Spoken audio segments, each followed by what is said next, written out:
美国甲英国的军方初三针对由伊朗支持的也门青年运动武装组织36个军事目标发动新的击破攻势。美军派战机发射战斧巡弋飞弹，拍到地下武器库，也有无人机的仓库等等。国家大厦警告，伫红海非法攻击的这个行为，若是阁唔当点，后果因都要家己来承担。也那青年运动的领袖，在伊伫电视的演说当中，嘛真罕见讲到台湾的议题。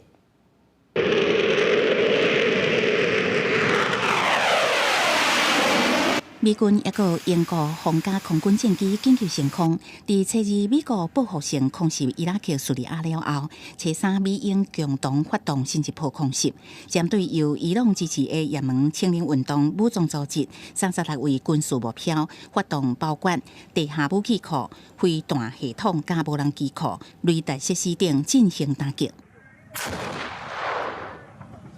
英美透过联合声明指出，行动目标是缓和紧张局势，恢复红海的稳定，也搁再声明对青年运动首领的警告，连则无停止针对国际航运加海军舰艇的非法攻击行为，引导会承受更加进一步的后果，包括澳洲、荷兰加纽西兰这国家完后参与攻击。 美国官员讲，两只美国驱逐舰发射战斧巡弋飞弹。 青年运动方面是表示，美英两国战机攻击也门真侪省份，包括首都沙那。进前美国捌要求中国呼吁伊朗约束青年运动伫红海攻击行为，啊，毋过无看到中国协助迹象。الصين يعرف ماذا يفعله الأمريكي في تايوان،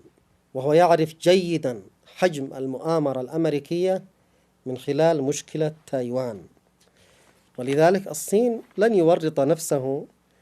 لخدمة أمريكا أو العمل لمصلحتها。青年运动领袖胡塞初一透过电视转播的时阵表示，美国想要寻求中国的帮助进行调解，啊，不过这项任务失败，因为中国真清楚美国透过台湾问题的进行阴谋，也间接让台湾议题出现伫红海的冲突内底。记者综合报道。